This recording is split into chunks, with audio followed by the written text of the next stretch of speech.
Being one individual amongst many can be overbearing. The thought of having to claim a unique niche in that world is even more so. And in the journey to figure that out, one may find it difficult to remain relevant in the American society. Based on Moore's law, the progression of technology in our lives is ceaseless and improving exponentially. It gradually interconnects us with an insular community that propagates the idea of being around those like you and to be as much like them as possible. With social media in abundance taking over long spans of hours in our daily lives, we feel an obligation to be integrated in that change for the fear of becoming obsolete. To be forgotten and dismissed by our peers is enough motivation to find acceptance from them, despite the repercussions that may arise from doing so. The more often it is done, the less likely it is to identify it as a detriment to our well-being. To be pressured into a culture where underage drinking is seen as a way to measure popularity, or to work for a company knowing its unethical practices, social conformity has been seen as a strategy to survive. One must ask themselves, by what standards am I being measured to be seen as someone acceptable? For something to be acceptable, is it to achieve camaraderie amongst peers or to be deemed worthy by them?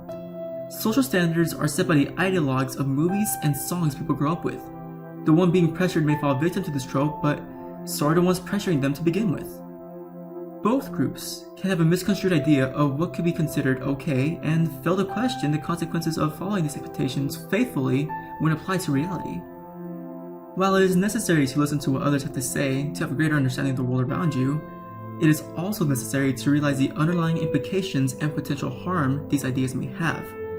To not object these ideas in fear of being ridiculed or ousted and subsequently acting them out, not only exposes people to danger, but to the loss of one's own identity and good conscience.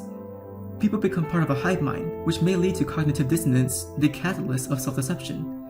People convince themselves to permit these acts until it becomes a normal or even expected response to do so. It does not take an imaginative person to tell you how unhealthy it is to not let your conscience be your guide, just as Pinocchio. But it is because of this that we must make informed decisions. People may have issues knowing which idea is better to follow, their own ideas or the ideas of others, mostly because people define truth by how many people believe something to be okay. In the book Lying and Deception, Human Interactions, Mark L. Knapp and his three co-authors state, what is considered truth is often a function of how many people believe it is true, which may or may not be linked to a belief in an objective reality. It is because of this relative balance that people tend to give credence to the thoughts of many and deem their own original thoughts as something to dismiss, since the odds are stacked against their own idea having any value. We have become so enamored with seeking what we have in common with other people. What shows people watch, what music they listen to, what hobbies they have, all in an effort to find a common place with someone. If they happen to watch a show you despise, you repel and shame them. For example, some people watch The Office because they wish to be part of a community that has gained popularity. To know a popular show means you will connect with more people. The ones brave enough to admit that the show isn't their cup of tea are actually critically questioned by people who may get personally offended. People ascribe brands to their identity and therefore may even get hurt for people disliking it because they use it as a factor that defines them. Attack the product and you attack the individual. We want people to know us and we want to be heard. We feel as though we have an important contribution to give to a conversation, but we choose to be a silent victim with friends than a righteous individual without any. We inflate social media with information to tell others who we are, and we quickly use Instagram or Snapchat to see who they are. We befriend people to share photos and experience our lives with. For many, gaining the most followers grants them happiness because a bunch of strangers being interested in you serves as validation that you're a likable person. In the fear of being alone in despair, we rather have the affirmation of others in order to fuel our confidence and self-esteem. Having to challenge our friends is more difficult because we do not wish to lose them. In that desperation, we choose to do whatever it may be to keep those seemingly fragile relationships intact. This is not to say that no one will find an understanding friend, but it shows how likely it is for us to agree with people throughout our lives for comfort. As adults, we try to stay more relevant by mimicking what the younger generation likes. Parents may want to be more involved with social media, or they are pressured by their friends to be more involved. Kids may reciprocate this act by making fun of their parents for being out of touch. This shows how anyone can give more credence to the thoughts of others. The value of our opinions is not determined by us, but by others. To allow this to be the case is a mistake, however, as the individual does not have the confidence to act against what is a defined ideal and show others why their perspective has value.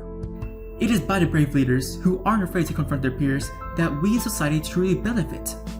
From the heliocentric theory to Darwinism, controversial ideas that were rejected by many have propelled us further into the world of math and science, broadening our understanding of life.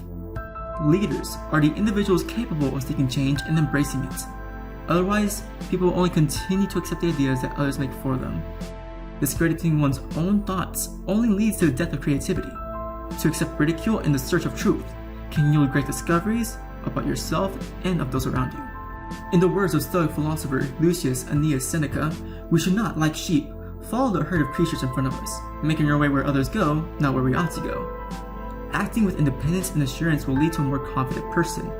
To be independent is not to always act on one's own volition, but to understand the weights of the words and actions people can carry, whoever they may be, and that includes themselves. With that information, people can act accordingly, so when they decide to do something, they know what consequence it bears. So be open-minded. When debating, defend your position, but do not ascribe it to a personality trait. When in class or at work, if you have an idea that is different, share your thoughts, because you never know who may benefit from hearing your point of view. Maybe they themselves are too afraid to ask the questions that they have. If you make a false statement, worry less about how you were wrong and focus more on the idea that you have grown smarter. By employing these strategies, you will view decisions more critically and keep yourself out of harm's way.